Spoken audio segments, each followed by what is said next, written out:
regenerative medicine and vitality. And with me is Dr. Diego Allende, who is also a Ringside doctor. Welcome. Hi, Debbie. Glad to be here. Now, what's going on in the world of MMA, UFC, etc., since we've had to shut down for a while? Well, in California, nothing. Nothing's going on. Nothing's going on okay. in California just because of too many restrictions, and you know it costs a lot of money to put these shows on, and promoters just can't accommodate in the way that they need to, and you know, they could just do their shows where their base is. In UFC's case, and it's easy for them to do it in other parts of the world where they can run the rules, and then in of course Nevada and Vegas, or Las Vegas rather, they have their own arena there, and they can run their shows there. So it's probably more cost effective for them, because you can't sell tickets for fans to come see the shows, because in California there's no events going on. We're actually we have patrons that can go and watch the shows live. So not much going on in California, although the show's still occurring in Las Vegas and then Fight Island or something like that for UFC. As far as the other events go, I have I think Bellator Promotions is probably doing their shows in the gaming casinos. Again, there's no fans there. Oh. Very strict, limited, strict guidelines to how they put on shows. Even for California, if they were going to do, we have guidelines, but they could put on shows. It's just there are going to be no fans there. Everybody needs to go into the bubble, so they all got to get there a couple days early. Everybody's got to test. Basically, got to be isolated from everybody. And if everybody's negative, they basically get fed and have a place to stay for a couple days until they go do the show, and then they're done after the show and they can go home. But it's just difficult because promoters like to sell tickets, and if you can't sell tickets to get fans there, you've got to be able to afford to have these promotions on a big pay-per-view or something like that. So even for boxing, there is boxing going on in California. Mostly it's down in Southern California because there's very limited events again, and but again, subject to all the regulations, state of California, California Department of Health, and established guidelines that the California State Athletic Commission has written in compliance with those and submitted to the chief executive officer, who also submits that to the governor, and everybody's got to sign off and say, okay, you can do it. So it's very complex, although some shows are being done by the bigger promoters who can afford to do these things. Okay, well, I was a little bit curious. When you are at the fights and the fighters are checking in, and you've got to take each one off individually, what is it you're looking for? When we're doing a pre-fight evaluation? Yes. Right, so our biggest concern for pre-fight evaluations is any of the fighters presenting prior to the event. They have a pre-existing condition or injury that maybe has not picked up on, so they need to have a physical exam and make sure that they are healthy enough to compete. That's the most important thing. Along with that includes making sure that the athletes are not dehydrated. In the world of prize fighting, the biggest issue is always dehydration, weight cutting, which is really dangerous. And although the fighters and a lot of their trainers feel that they're experts in this, it's only a matter of time before something goes bad and you have a poor outcome. And so some of these athletes can have long-term effects, like kidney damage. Okay? Wow. And so these things happen, if you get somebody who gets knocked out in a fight and they're dehydrated because they haven't been able to rehydrate effectively back, the outcome can be much more severe than would have been if they were dehydrated in the process of suffering a head injury, and that subsequently created a poor outcome for them. So we assess the fighters, go through a physical exam, ask some questions, and we look at the prior notes, because in the state of California we do a pretty good job about monitoring their weight loss as they're getting closer to fights. That's been kind of the big agenda that's been going on in the state of California for the past 5 years since our new executive officer has been with us, and we really focus on people coming in and they're not dehydrated, because we're worried about the poor outcomes that are associated with that. We don't want any deaths in California. We don't want any deaths at all. Yeah. But these things still occur in the country, in the world, and we're trying to minimize. You have to understand that prize fighting inherently is a dangerous sport. There is going to be damage. There is going to be injury. The jobs of the doctors as well as the referees is to work together and to minimize or completely negate any unnecessary damage. The whole point is so the athlete can either they're going to prove themselves to be the dominant athlete or competitor, or they're not going to be, and we try to end the show or end the fight as quickly as possible so they can come back and compete again, because this is the livelihood of these athletes, and we don't want to take that away from them. And if I'm letting them suffer unnecessary damage, then I'm affecting their livelihood further down the road. So I tell fans to please understand that most doctors are not trying to intervene because they want to be on TV. They're trying to intervene because they want to preserve the career, the livelihood of this athlete to compete. So, when we do our physical assessments, that's part of the process. When we do the pre-fight physicals, and then we do, and we check, monitor for weights the next day, because they're going to come in dehydrated with weight loss. We're going to check them the next day for weight gain. And we do have strict protocol now in the state of California where if there is if they gain an over amount of weight on their rehydration, then they're going to be warned immediately about their next fight, and they need to make weight. And if they're not going to make weight, then it's going to be at the discretion of the commission and the evaluating physician whether that athlete's going to be forced in going to the next weight class up. Because you should not rehydrate in less than 24 hours or 24 hours to the level you were back to the weight you are or above it.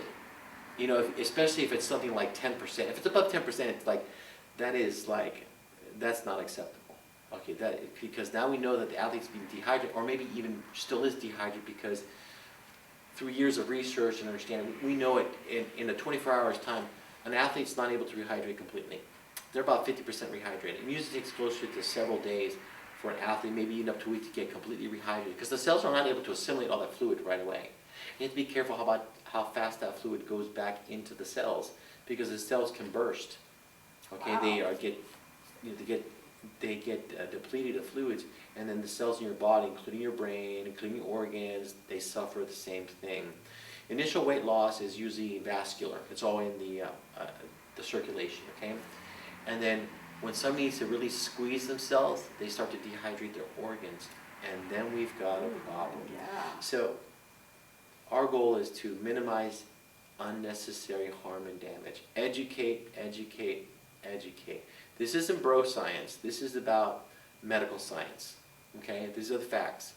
We've seen this in athletes who've been injured and who've lost their lives, and athletes who have suffered permanent damage. And we want to minimize those things. And we want to make sure that they come in and they're able to compete at the highest level possible. Because again, a promoter's paying a lot of money for these athletes to be flown in to compete. And so we're protecting the promoter, protecting the athlete, protecting the integrity of the sport. And so that's what we try to do. I mean, there is science behind it. We'll assess them. We'll assess them post-bout too, and see how they're doing, and make sure that they don't have a residual effect. If there's any injuries, damages, if they're having any problems with memory or speech or things like that, and we will triage assessment treatment immediately. I mean, we have ambulances at all the events all the time. We have enough support to transport immediately. So the idea is to make sure you get an athlete that's able to compete, when they arrive, and they're able to leave the event on their own 2 feet and able to compete again in the coming months. Yeah. I have several friends, as I've mentioned before, that are some of the highest ranking fighters in the world. Kickboxing, Benny the Jet Urquidez, Don the Dragon Wilson, Bill Superfoot Wallace, who, by the way, is a card. He is so funny. He's like your son. Oh, that's a lot of hand thought to say there. But, I've heard some of their stories too. Don was talking about a time when, back in the olden days, he took X-Lax to cut weight, and then, of course, became dehydrated. I was telling Don one time that we women have a term. It usually comes after a bad breakup, and it's when women get down to their fighting weight. He didn't quite understand what it meant. It's when a woman goes from a size 16 to a size 2, because her husband has just left her for someone else, or she broke up with her boyfriend or whatever. But that's one of the things that women go for right away. We figure that's something we do have some control over. You know, I may not be able to become a blue-eyed blonde, but I can lose 100 pounds, you know. And that is also very dangerous, I would think. A lot of them use these liquid diets, and they'll lose a lot of weight, and then they gain it all back within a year or whatever. So, what is it does to the body, the organs, the muscles, the brain? Well, you know, if you get dehydrated enough and you're trying to cut weight, which means you're exercising muscles, you don't have fluid for metabolism, then you can go to you know, rapid muscle breakdown, which can cause rhabdomyolysis, which causes sudden kidney failure. So that can happen. It's happened. It's happened just as simple as, you know, somebody you know, in the summer, it's summertime. Somebody doesn't drink any fluid that day, had a cup of coffee, they go to the gym, get this great workout, didn't drink any fluids, and all of a sudden they have sudden onset of symptoms. I've seen it because I had a patient. And they're not anybody who's any different from anybody else could happen to. So those things can happen. Kidney failure is a big deal. Okay, those are very sensitive organs, you know, as well as your brain.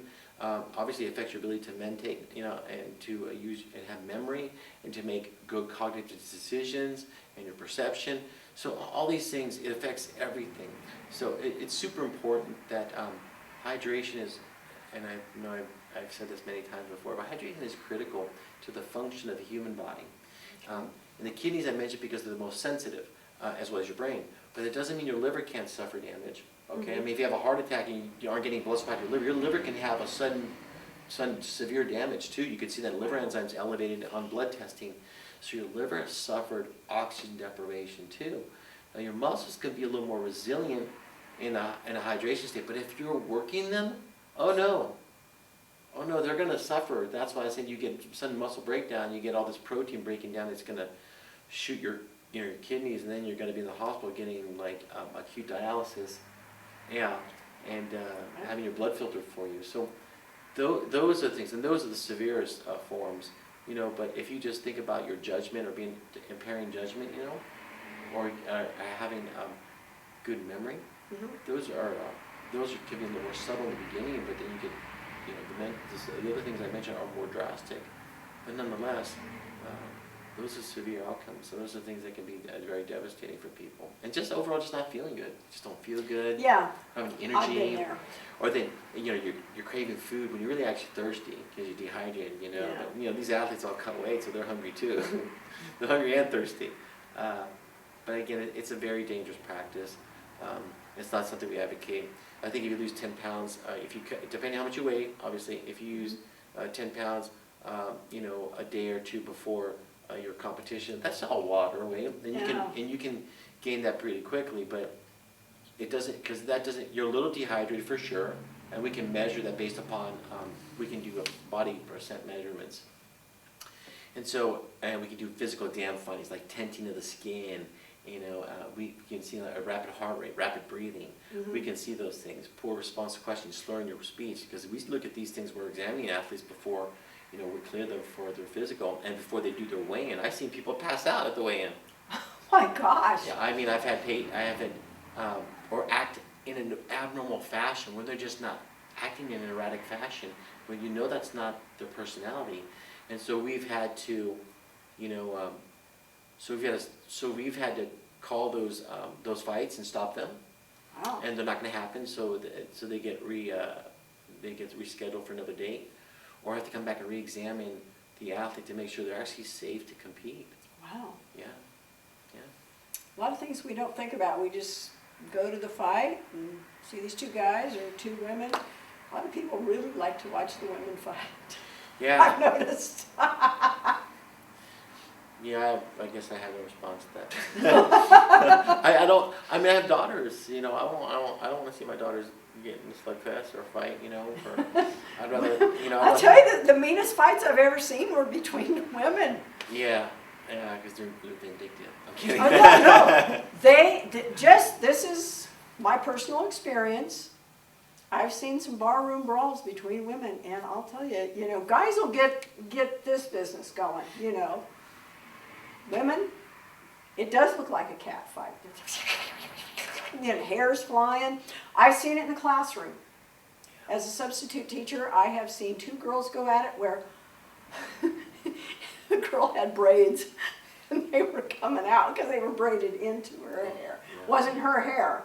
Yeah. But, I mean, the hair flying around the room, and I'm like, I'm screaming.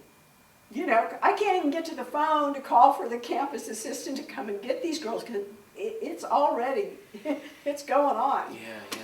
So, you know, thank God for rules in the ring. Yeah. It's if it's done correctly, the ring is a pretty safe place, to be honest, for a sport that could be very, very violent. And I know that sounds contradictory to what anybody would ever think. Yeah. But it's typically a very controlled environment. Yeah. And there may be, you know, and most referees are very well trained. Most doctors out there are very well trained. If you're, you know, if you're board certified and you have your credentials through American College of Sports Medicine, you know how to be a ringside doctor because you have to have these to be a ringside doctor in this country now.